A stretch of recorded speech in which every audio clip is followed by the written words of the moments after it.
Azali na miso azomona te na biso na émission na biso ya tozo conscience na mato azoyoka na bino kokotombi les motivateurs aoyo lelo ndeko na ngai bakoma ndenge tuna oyo ye mokumbi nini azomona te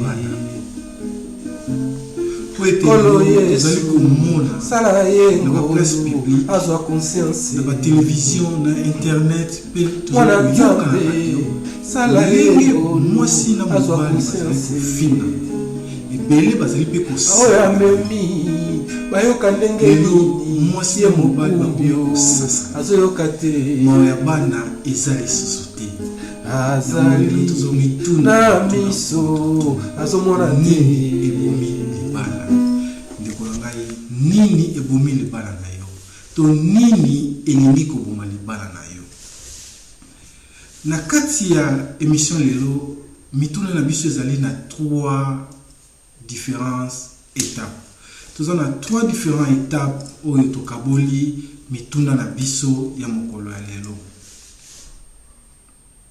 ya mwana ndeko na ngai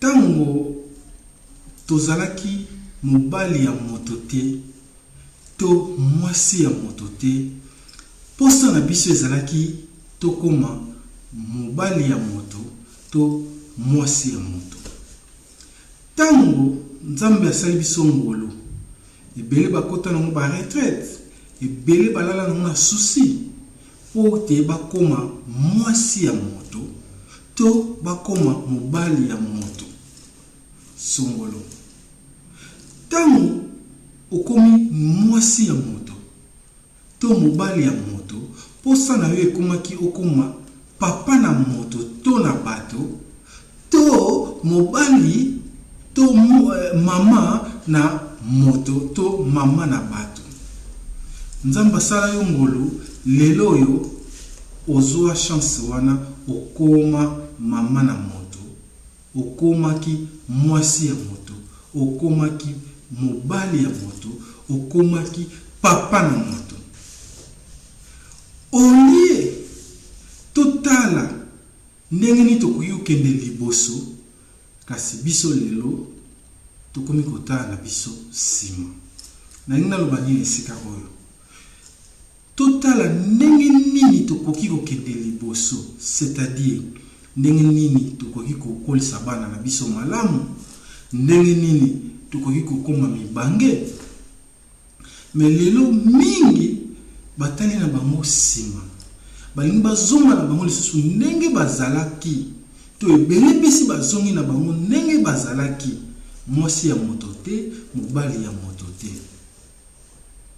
pasi lelo eza na bana nazali koyoka ndenge bato bazali koloba tala songolo tala pakala ndenge bazali kosasana na kati ya television ndenge bazali kosasana na ba internet kofinga na mwasi na mobali bazo kosasana lelo yango lelo motuna na biso ezali nini ebomi libala ndeko na ngai mpona kozwa yo tante mokolo nyonso tosengaka kaka nzambe nde apesaka biso mayele po ete tosala makasi tolongola oyo eza na potopoto lelo mabale ekoti na potopoto nzambe apesa biso mayele tozwa oyo ezali na potopoto tobimisa ngo na potopoto vraiment elongwa na salite wana eza nango mpona kozwa yo tante première étape na biso ezali eske ezali misu matoi na monoko nde esali ke libala na yo ekufa ndeko nango koloba koko tombi olingi koloba susu nini epai wana misu monoko matoi eza point d'interrogation na suka eske ezali misu eske ezali matoi eske ezali monoko yango ete esali lelo libala na yo ekufa to libala na yo ezokende na kokufa nangi naloba nini ndeko nanga nangi naloba boye nzambe erapesa biso miso erapesa biso monoko erapesa biso matoi apesa biso yango mpona malamu na biso pe pona malamu ya baninga. Mais lelo oyo na kozanga kosalela misu malamu, na kozanga kosalela monoko malamu, na kozanga kosalela matoi malamu, ekoki kopelisa moto na libala na yo. Ya solo talani lokola oyebi pa makanise utaka na pisa osukse makanise. Makanise utaka pa ya Nzambe, makanise utaka pa ya Satana, makanise utaka pe na les 5 sens. Les 5 sens, parmi les 5 sens, misu, matoi na monoko eza na kati na mo. Tangu yo zali komona mingi mabe ya moninga na yo, eko affecte lolenge na yo ya kokanisa pe. Mabe ya moninga na yo eko zali komona yango mingi to mabe ya molongani na yo. Na efe ya komona mabe mingi eko affecte makanisi na yo. Eko tinda peke mokolo mosusu opelisa moto na libala na yo. Ozomona na kozanga koyoka malambo matoi na biso elingi koyoka kaka ya baninga. Ezalaka pasi mpo na biso koyoka oyo ya biso. Me ya baninga ezalaka elengi na koyoka yango. Monoko na biso emesana kobimisa ya salite na monoko. Olie meka kobimisa ya malamu na monoko. Ndeko na ngai ya solo na kozanga kosalela koutiliser misu, monoko na matoi malamu okoki pe kopelisa moto na libala na yo. Ndeko na ngai ebele libala na bango ezali na kokoso likolo ya kozanga koutiliser misu, monoko na matoi malamu. E affecta makanisi na bango lelo oyo libala na bango ekufa. Koyoka kaka ya mabe, komona kaka ya mabe ya molongani na ye, koloba kaka oyo ya mabe ya momona. Ebele bazali kosasa na lelo. Babosani kaka le même mutu oyo bazalaki na yene lengi. Lelo akomi ennemi na bango. Yango tozali kotuna na question oyo. Misu, matoi, eske monoko ya moni mutu esali lelo libala nekufa na première étape na biso ezali ya mwana. Nazokanisa suli seconde ko na aloba. Aloba koko tombili mukolo na yako kanisa. Na yako zo conscience. Moninga na nga wana pesa aloba lisolo oyo. Alobi nga lelo na mwasi na ngai tokoma kosala concurrence ya malamu. Tokoma kosala concurrence nana koloba na moninga je t'aime ebele na année. Ce qui n'a l'obine je t'aime au monde mwasi na nga zonga je t'aime. Mona ngapi tozana kaina carnet na biso ya kokoma nana koloba na moninga je t'aime epele na année. Alobi nana koloba akosomba moninga ba cadeau epele na année. Soki mosi na nga sombeli na cadeau moko nga moko mosusu na yana sombeli mibale. Eloko moko alobi na kabi ko otombi ngane mutu année na misilité mais nga mutu na zombene. Omoni tala concurrence ya kitoko na kati ya libala nani koloba na moninga je t'aime ebele nani kosombela moninga ba cadeau ebele olekaka ya koloba mabe ya moninga ya komona ka ya mabe ya moninga to ya koyoka ka mabe ya moninga mingi po ete lelo to ya affecter makanisi na biso pe libala na biso ekena kopela moto na kokena kokufa. Première étape na biso ezali eske eza miso, eske eza matoi, eske eza monoko nde tindi lelo libana yo ekena kokufa.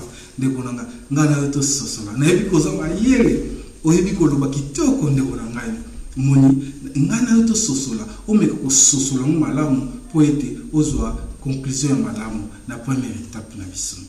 Deuxième étape na biso ezali eske ezali respect mbongo to matériel ndim tezali ko sala lelo libala na yo ekena kokufa.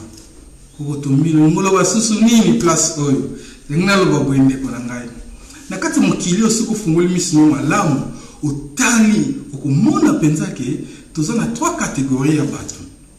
Eza bato msusu balinga respect mingi, bato msusu balinga mbongo mingi, eza na bato msusu balinga matériel mingi. Uzomona eza na mutu msusu pona ye azanga ne mbongo azanga na ye matériel kasi kopimela ye respecté. Uzomona eza na mutu msusu ye akoki kokaba respect na ye likolo mbongo akoki koteka oyo nyonso aza nango likolo ya mbongo. Ndeko na ngai eza na mosusu ye akoki kozanga ne respect, akoki koteka oyo nyonso aza nango, akoki ko azanga na ekutu mbongo, mais azanga eloko ebimisika te, azanga sapato ebimisika te, bijou ebimisika te, mbongo voiture ebimisika te, elamba ebimisika te, ye mpona ye matériel. Tanga aza na matériel amoni mpona ye akoki, mosusu ki aza na mbongo na poche te amoni neti aza malamu te. Mosusu soki ozangisi kaka respect azomona neti ozwi likolo na se ekweleli. Ozomona yango ndeko na ngai sikoyo soki oyebi kategorie nini oyo yo moko ozali te, na kategorie oyo nalobi respect, mbongo na matériel, soki oyebi kategorie oyo yo ozali te, oyebi mpe kategorie oyo molongani na yo ozali te, bokozala na confusion. Omona bokozala toujours na confusion po ete esengi na yo oyeba esika nini yo otelemi, nini oyo yo respectaka mingi, opesaka valeur mingi, eza nini? Dignité, mbongo to matériel. Bongo molongani na yo nini oyo apesaka valeur mingi. Sikoyo soki molongani na yo aza moto oyo epa na ye aza na kategorie oyo ya respect, yo aza na kategorie oyo ya matériel, omoni teke yo okoki kokaba respect na yo likolo matériel na yo ya matériel.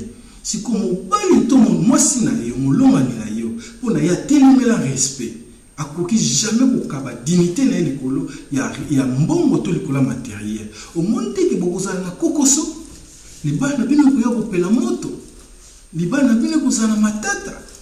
Ozomona yango totuni, est-ce que ezali respect, est-ce que ezali matériel, est-ce que ezali mbongo moto esalaki epelisa lelo moto na libala na bino po ete bino lelo mwasi na mobali bo kabwana bana lelo bazanga tata na kwa na ye, mama na kwa na ye, bana bakoma na bango eparpillé likolo kaka ya mbongo ya ko ria respect to ya matériel. Tuyebite ndeko na ngai oza na kategorie nini? Molongani na yo aza na kategorie nini? Ndeko na ngai oza na kategorie nini? Pe molongani na yo aza na kategorie nini? Luka oyeba yango. Troisième étape na biso ezali, est-ce que ezali hypocrisie? Est-ce que ezali incompréhension? Est-ce que ezali manipulation? Yango nde esali lelo libala na bino ekende na kokufa, to libala na bino ezokende na kokufa. Ndeko na ngai nanga loba nini place oyo tozwa un exemple ya hypocrisie. Moto aza hypocrite azali moto oyo azali kosalela ba maître mibale, azali kosalela mwinda na moleli, azali kosalela lokuta na vérité, azali kosalela nzambe na satana. Sikoyo mokili oyo eza na moto moko te akozala capable ya kosalela ba maître mibale na bosolo aza te. Sikoyo ntango yo oza hypocrite na kati ya libala na yo, tango hypocrisie eza na kati ya libala na yo, tozwi un exemple oyo ba maître mibale vérité na lokuta. Sikoyo ozosalela lokuta na kati ya libala na yo, ndeko na ngai yeba ke lokuta ngai na lobi yeba ke lokuta ezali poison retardé ya kati ya libala. Lokuta ezali poison retardé na libala na bandela ngo lisusu. Ndenge poison retardé ebomaka nzoto moke, lokuta pe ebomaka libala moke.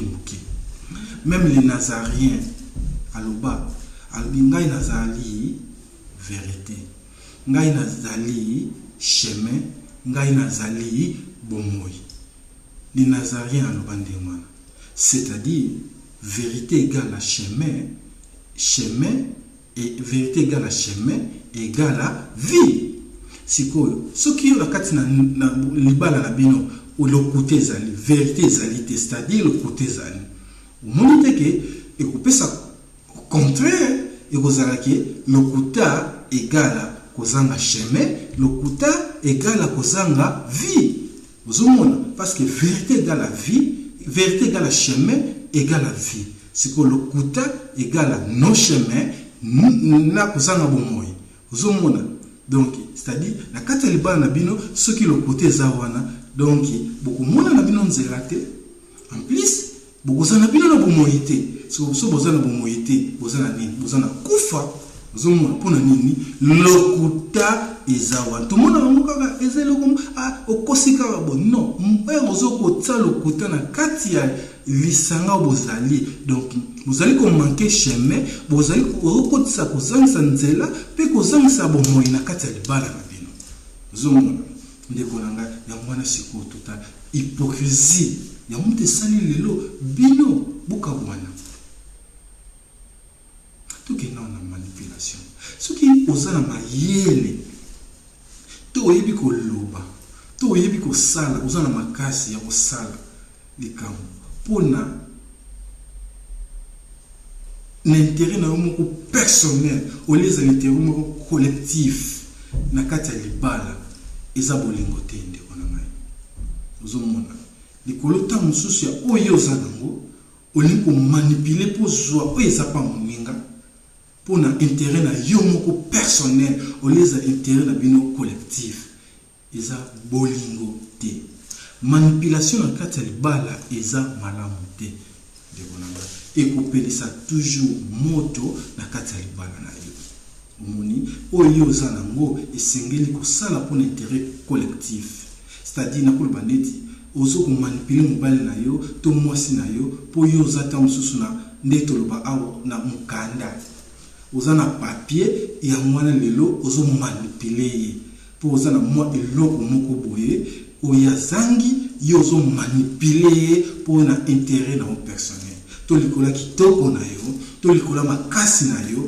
ozali ko manipuler molongani na yo to na likola eloko oyo ozana ngo oye azana ngote pour na intérêt na moko personnel eza malamu te eza bolingo te ozomona ya momoni mukolo mobali wana to mwasi wana kozwa akokoma pe na position oyo zanango okomona ke bokoma na matata ozomona bokoma na matata po ete ozaki kosala manipulation ya mwana tango ya komi na position yi oyo azako supporter na position faiblesse ya komi na position akomi siko kobimisa manzaka na donc manipulation na kati ya libala eza malamu te est-ce que eza manipulation point d'interrogation tozo tuna mituna nazo condamner moto te mais tozo tuna mituna moko na biso aimeka ko sosola ya mo malamu po ete